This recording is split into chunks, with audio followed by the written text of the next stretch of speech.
ó yẹ ká wo nǹkan kan tó ṣe pàtàkì sí ìran Yorùbá ní nǹkan bíi 78 years ago. Nǹkan tí mo sì ń sọ yìí ó ṣe pàtàkì sí ètò ààbò ní ilẹ̀ Yorùbá ní àkókò tí a wà yìí.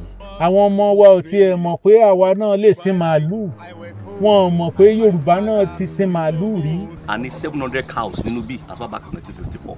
Ní eléyìí tí mo kọ́ ọgbọ́n àtinúdá nínú ọ̀rọ̀ tí mo sọ yìí. Àbí báwo ni ilẹ̀ tá máa fi ń yangàn pé ó kún fún wàrà àti oyin ṣe wá di ilẹ̀ tẹ́ pé à ń sá fún wàrà àti oyin orí rẹ̀. You don't need 20 or 30 cows to give you 60 litres. This one's... How long will it take you to plant this in Kenya? Have you told them? For us. Anywhere in the world, not even... Okay, in Fashora, 2 months you are ready to harvest. But in most places, to get the same kind of harvest, the same production, it will take you up to 2 years.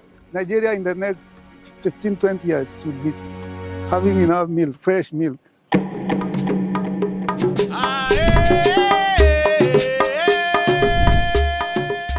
Ní ọdún 1946, àwọn òyìnbó amúnisìn ìgbà náà wọ́n rí ilẹ̀ kan tí wọ́n ló kún fún wàrà àti oyin ní ibi tí a mọ̀ sí ìlú Ọ̀yọ́ ní òde òní. Wọ́n sì pè ní Fàṣọlá. Wọ́n ní ilẹ̀ ìdára púpọ̀ fún ètò ọ̀gbìn àti nǹkan ọ̀sìn lápapọ̀. Ilẹ̀ yìí jẹ́ 1,100 hectares ní Ọ̀yọ́ West Local Government.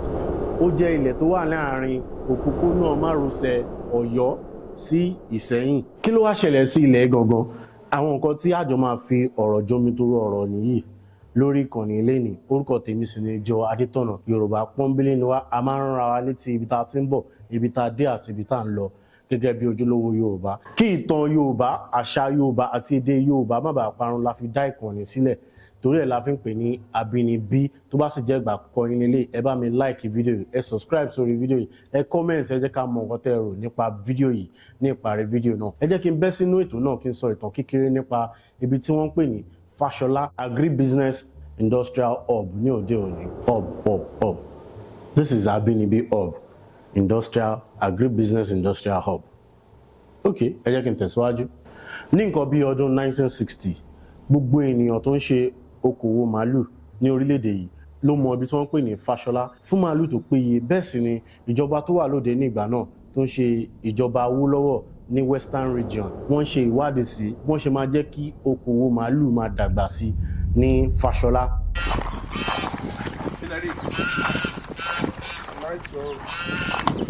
Àti ní ranch ní Ọ̀yọ́ State as far back as 1964. Nǹkan tí gómìnà gbé dìde padà lélẹ̀. Bẹ́ẹ̀ni. Ṣé bí wọ́n la wá bóun lórí? Ó ní kíni tí yẹn exist anyway. Gómìnà dẹ̀ jí padà nígbà táwọn èèyàn kan fi ilẹ̀ mọ̀ mẹ́rìnbá. A ní 700 cows nínú bí as far back as 1964. Bẹ́ẹ̀ ni ìwádìí gbé wọn lọ sí ìlú Mali.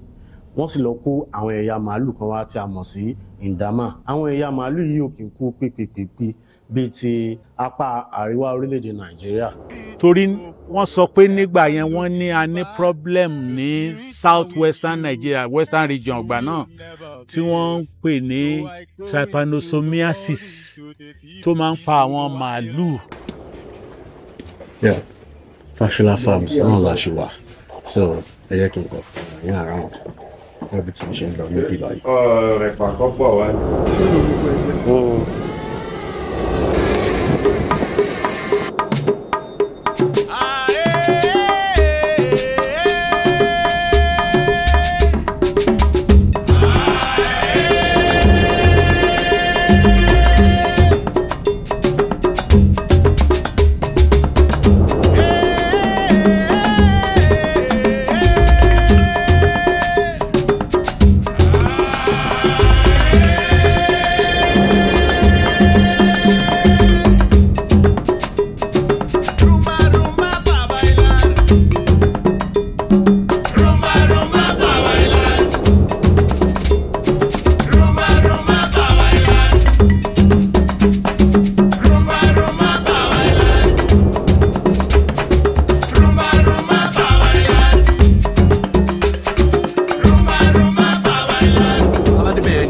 Under 1964, they were all built in 1964. And when we came to one later, she was modernized.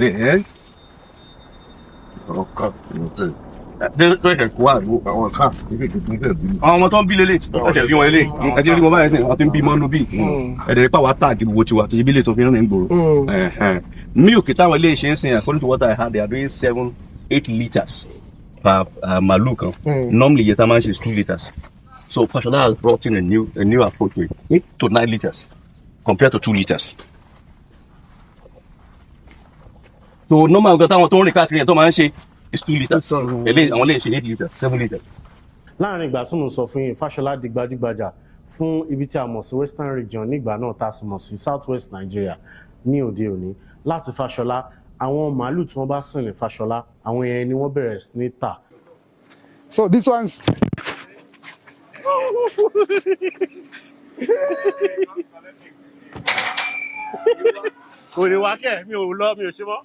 so we expect them to give 10 to 15 liters, and if you are lucky, sometimes it goes up to 20, depending on the management. Yes, per day. So if you compare with the mother that's probably giving you 2-3 liters, and the daughter is giving you 10 to 20 liters, you have done something. Then the next generation the same, and by that, Nigeria in the next 15-20 years should be having enough milk, fresh milk.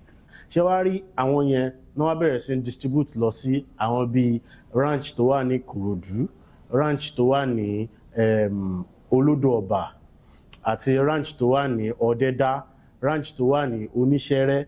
Àwọn bíi ló wá ń serve western region ní ìgbà náà. So western region Yorùbá nígbà yẹn wọn ní ìdí kankan láti sọ pé àwọn lọ sí àríwá láti lọ ra màálù. Àwọn tààrà àríwá náà wọn ní ìdí kankan láti sọ pé àwọn ń da màálù wá sí ọ̀dọ̀ wa níbí. Ṣùgbọ́n nǹkan kan wá ṣẹlẹ̀ ní kò pẹ́ kò jìnnà ni ológun gba ìjọba. Ìgbà tí ológun gba ìjọba wọ́n bẹ̀rẹ̀ ìwà kò kàn mí. Àwọn ò ní ìgbàgbọ́ nínú à ń sin màálù àbí à ń rẹ màálù. Wọ́n bẹ̀rẹ̀ sí ní kó àwọn màálù Fashola tẹ́lẹ̀ tí a mọ̀ sí àwọn grandparents màálù yẹn, ṣe hàn pé àwọn náà ti tóbi dáadáa, wọn sì kí ń tà àwọn grandparents yẹn nígbà yẹn. Wọ́n kó àwọn grandparents àwọn màálù yẹn wọ́n sì ń ṣe kíni, wọ́n pa gbogbo ẹ̀ jẹ, wọ́n fi eléyìí tó máa fi ṣe ìnáwó, wọ́n fi ṣe ìnáwó. Báyìí ni màálù ṣe tán ní Fashola tó jẹ́ pé Fashola sì wọ ilẹ̀. Ṣùgbọ́n ní ọ̀sẹ̀ tó kọjá ẹ̀ mo ní àǹfààní láti lọ sí Fashola. Àwọn nǹkan tí mo sì rí níbẹ̀ ó yà mí lẹ́nu gidigidi torí mo kọ́ ọ̀pọ̀lọpọ̀ ọgbọ́n níbẹ̀. Nǹkan tí ó fi fà á nìyẹn tí mo fi wò pé mi nìkan kọ́ ni mo fẹ́ kọ́ ọgbọ́n yìí, mo gbọ́dọ̀ mú àwọn nǹkan tí mo kọ́ níbẹ̀ kí n mú wá fún yín. Ẹ jẹ́ ká kọ́kọ́ bẹ̀rẹ̀ láti ìsọ̀ màálù ní Fashola. Wọ́n fẹ́ fún màálù lóyún, òun náà fẹ́ ṣe níbi tí mo wà yìí. Then igi osè tí mo lá kíní ẹlẹ́ẹ̀kan òun lẹ̀ ń wò yẹn, òun ló pọ̀ ní gbogbo ìgbà yìí. Wọ́n pè ní igi osè, mi tí ẹ mọ̀ pé wọ́n máa ń lá fruit. Mo enjoy ara mi ní ìlú Ọ̀yọ́ ní Fashola Farms. So sir, what are you about to do? I'm about to inseminate some cows that came into heat. In artificial insemination, what you look at is, first, if the cow is in heat. Heat period is when the cow is ready for mating. So in the morning, 2 cows were discovered in heat. And one of the signs to observe when they are in heat is they will stand when other herd mates are mounting them. So usually you give a gap of 6 to 8 hours from when you notice the cow in heat to inseminate. So here our insemination kit. This is AI kit. We have the AI gun, the sheath and other accessories inside. This is the semen tank containing frozen semen. So shortly now I will load my gun with the semen and then inseminate the cow. So if she's pregnant, it will take her 9 months to give birth.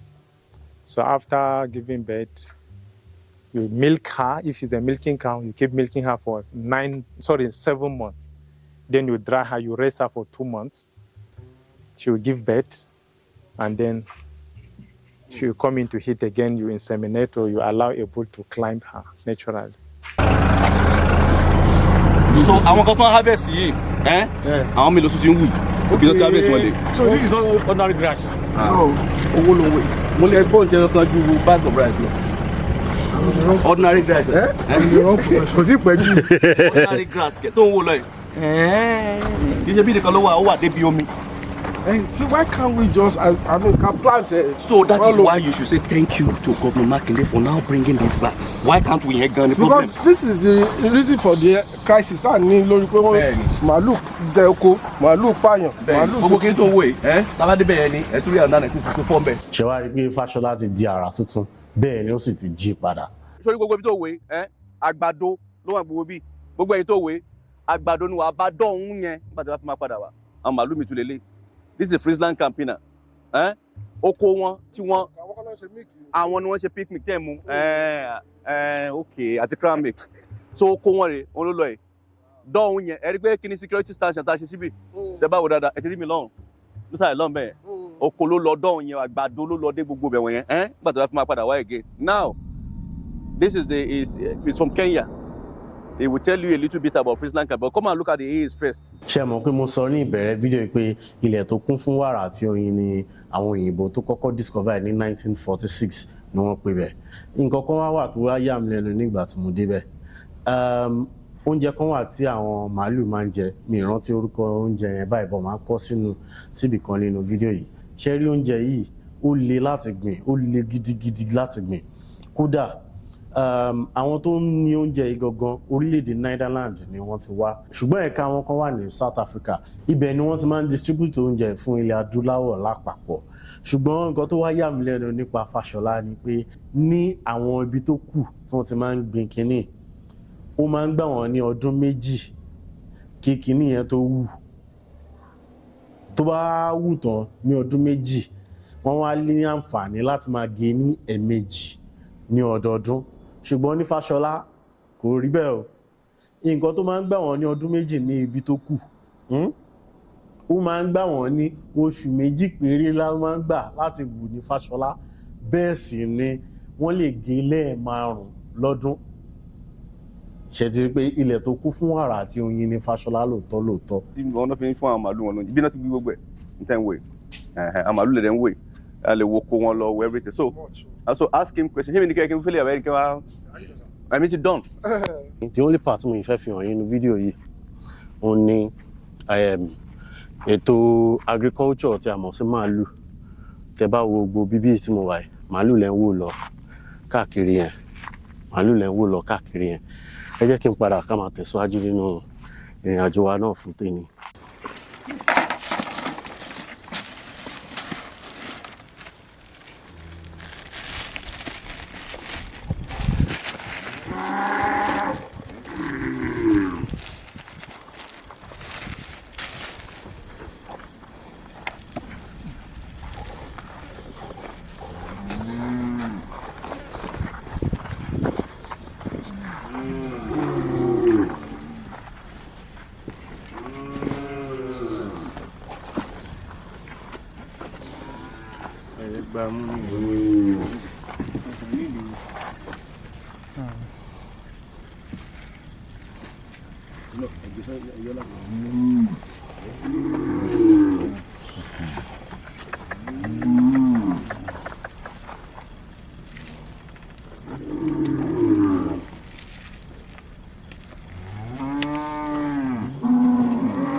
Have you?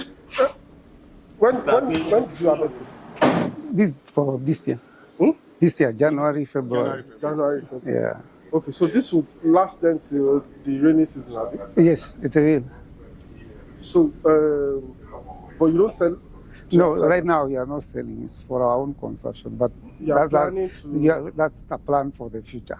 Because it's very important to also sell, because you have the technology, you have the way means to keep cows in secluded areas, in ranches. Because if you are selling out, then people don't need to be running around cows destroying farms in dry season. No, what we are doing is encouraging the farmers to, as Friesland campaigner, to grow their own pastures and preserve their own pastures. The farmers that supply us with milk, we do milk correction from the farmers. How far have you gone in encouraging these farmers? Have they started? No, we have been training them. Like next week, there will be serious training of the farmers. We have a consortium from Netherlands, from South Africa, US, and Brazil. Is the training free? No, it's free. It's free for the farmers. It's free. We don't charge. Have you started the production? Here, not yet. We just brought these cows last year. But the purpose is to breed them with Girando semen so that we can improve the performance of the daughters in futures. Yeah, because if they are producing two, we want the daughters to come and give us 15, 20, and so on. Yeah. The cow can produce 15? Even in Nigeria, we have some guys producing up to 40 liters. 40 liters? Yes. Per day? Yes, per day. 40 liters? Yes, that's a small amount of milk. Those cows, are they Nigerian cows? They have been bred from in Nigeria, and they are producing up to that. Nigerian cow. No, it's upgraded. From the Rocco cow, you inseminate with Frisia. Okay. You get the F1 or first generation, give you 10 to 15 liters. You will inseminate again with AI. The daughter will give you 20, 25. By the third, fourth generation, you are above 30 liters per cow per day. That's where we need the farmers to go. You don't need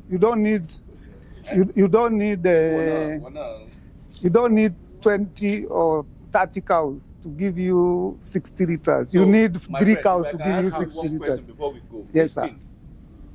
How long will it take you to plant this in Kenya? Have you told them? For us, Anywhere in the world, not even. in Nigeria it's only 2 months. 2 months in Fashola, 2 months you are ready to harvest. But in most places, to get the same kind of harvest, the same production, it will take you up to 2 years. 2 years? To get the same herbage. 2 years? Yes. So how come? So maybe maybe we see the grass there. Come here after 6 weeks. Maybe you'll find us harvest. You come after 6 weeks and come and look at it again.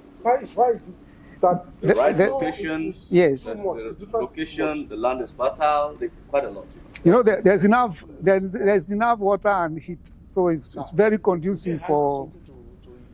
Maybe the seed. No. The interesting thing is that the company that is giving them the seed has now made them the ambassador of that seed because of the result of what they have here. Yes. Where's the company from? It's from South Africa, but although the parent company is in Netherlands. What's the name of the company? Barenberg. So is it normally for this something to grow in another land except this Fashola area? No, it can grow all over Nigeria. It's just that we say that what we have done now is to show that it is possible. That is what Fashola brought back. And interestingly, you can cut up to 4 or 5 times in a year. In most places, it will be just twice. What of when it comes to the rainy season? Rainy It's dry like this. No, rainy season we usually encourage farmers to make silage. And that time it will enter the rainy season. That's what I'm saying. You know, you can make hay or silage from grass. Okay. Silage, silage. Yeah. The same one we make in our bunker there from maize, but you can still make from grass. So when there is rain, you can still make you can yes, not dry, you ferment. It will be wet but fermented grass. So we will encourage farmers do silage. When the sun shines, you make your hay. I hope those people that you are training, maybe after they finish the training, you just start. No, they're doing it. We have some farmers that are doing it. Even right now, this group will be having some farmers within the hub that will be doing dairy. Doing it here. Here. Wow. Smallholder farmers. So where are you from again? From Kenya. Your name again? Isaac Kamau. What part of Kenya? Eldoret, the Highlands. Yeah. Mi mọ̀ bóyá wọ́n gbìn ní àríwá orílẹ̀-èdè yìí tó máa ń gbìn inú mi á dùn gidigidi so that wàhálà à ń da màálù wọnú oko olóko à ń ṣe igbá à ń ṣàwò àti dínkù torí ní èrò tèmi mo rò pé ọgbọ́n àtinúdá yìí la lè fi lé àwọn ajínigbé gba owó ipá lọ́wọ́ ẹni àbí kí lẹ́yìn rò ẹ jọ̀ọ́ jẹ́ kí n mọ̀ nǹkan tẹ́ ẹ rò ní comment section inú mi á dùn gan mo fẹ́ ká jọ fi ọ̀rọ̀ jómi tó ọ̀rọ̀.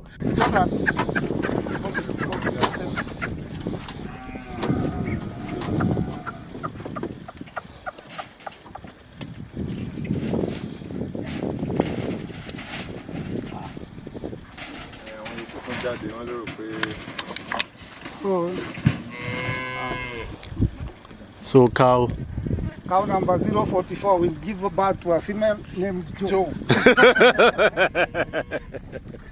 All right, thank you. Hello, Joe. Hello, Mama Joe. Mommy Joe. All right. Okay, I'm with you. Okay, so that's artificial insemination. What we have just seen is the semen is Frisian or Holstein. Okay. So we expect it to give us a female called Joe, Okay. and we expect that female will give us 15 to 20 liters.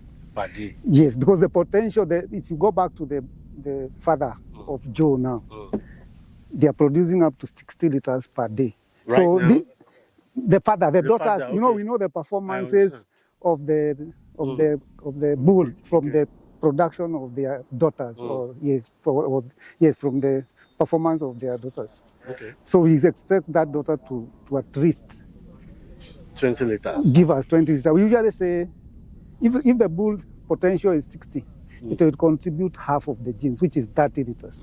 If the mother's potential is 2 liters, you add to 60, that is 62, divide by 2. That is the potential, just like Obama And father from Kenya and the American lady, they gave Obama that, which is a superior breed. So we expect that cow to perform just the same, perform very, very well. So, Kenya blood that is superior. no, both of them, they combined, yes. That's improved. But now, because the performance of the mother cannot change from 2 liters. It's only the bull that can boost it. Unfortunately, people believe it's unnatural. They want the bull to mount on the animal. That's what they know. But if you are breeding with that bull, whose potential is 2 liters, and the mother is 2 liters, so the daughter is 2 liters, you will stay there forever. And if you are calling yourself a dairy farmer, you are not. That's beef breed. Go láti bí tó fídíò gbogbo tó wò lọ yẹn tó fídíò gbogbo brown tó wò àgbàdo tó harvest ní gbogbo yẹn. When next 2 months. ẹnu ẹ padà wá tó bá ti grow tó bá ti gbin àgbàdo yẹn. Bẹ́ẹ̀ la máa ṣe. Eléyìí àwọn straw àgbàdo tó ń gé àwọn ni wọ́n rí mọ́nú bí silage rẹ̀. So kìnìún yẹn ni wọ́n á mix mọ́ oúnjẹ yẹn wọ́n á mix àwọn chemicals mímọ́ tó wọ́n máa jẹ ní dry season tí ẹ máa lú òkè fi rìnrìn ìyá káàkiri. Come on, look at it. Ọdún wọn lélẹ̀. 1978. Wọ́n kọ́ ilé ní 1978. I miss Nigeria ṣá. Ṣé ọ́ìlì yẹn ló wá sábà lórí? So ìgbà ilé ìjọba lọ. Kẹ́rin gbogbo àwọn kí ni àwọn ọ̀dà wọn náà. Gbogbo àwọn straw àgbàdo tí wọ́n máa ń tó dọ́dà ní gbogbo ẹ̀ náà gé tán cost náà tán gbogbo ẹ̀ náà wọ́n ní ìdájọ́ máa gbé. Òun ni wọ́n á mix mọ́ haze náà á mix àwọn nǹkan mìíràn mọ́ gbé òun ló ń jẹ táwọn máa jẹ nínú kiri tẹ́ ẹ rí mbẹ̀ yẹn. So let's go come and see more. Fún bó ṣe lanu yẹn níbi dẹ̀ ń dùn. Mi nídìí màálù 20 àbí 30 láti fún mi ní 60 liters of milk mọ́. Ipe by the time táwọn bá máa fi ṣetán ní ọdún díẹ̀ síwájú sí nísìn, màálù méjì máa lè máa fún mi ní ó wá kéré jù 60 liters táwọn bá máa fi ṣe ọdún díẹ̀ sí. Kò ní jù báyìí lọ lónìí. Orúkọ tèmi ni Ìjọ Adétọ̀nà. Gẹ́gẹ́ bí mo sọ ní ìbẹ̀rẹ̀ fídíò, tó bá yẹ pé ìgbà àkọ́kọ́ yín lélẹ̀ Yorùbá pọ́nbélé ni wá lórí ìkànnì. A máa ń rán ara létí ibi tá a ti ń bọ̀, ibi tá a dé àti ibi tá a ń lọ gẹ́gẹ́ bí ojúlówó Yorùbá. Kí ìtàn, àṣà àti ìṣe àti èdè wa kó má bàa parun la fi dá ìkànnì sílẹ̀ la sì pè ní Abinibi. Ẹ jọ̀ọ́ ẹ bá mi subscribe, mo bẹ̀ yín ni ẹ like fídíò yìí, bẹ́ẹ̀ ni kẹ́ sì comment. Eléyìí ni YouTube máa fi promote àṣà àti ìṣe wa more directly or indirectly. So kò ní jù báyìí lọ. Fídíò mi tí mo fẹ́ kẹ́ wò ló ń jáde lójú screen yìí yẹn. Ẹ wò ó, oríṣiríṣi nǹkan la máa ń ṣe nípa ilẹ̀ Yorùbá, ọ̀rọ̀ Yorùbá àti ìṣe Yorùbá. Ó jọ wá lógún gan. Tá bá sì rí nǹkan tó papọ̀ mọ́ nǹkan Yorùbá, inú wa máa ń dùn gidigidi ni. So kẹ́ má gbàgbé láti like ara yín. Dàbọ̀.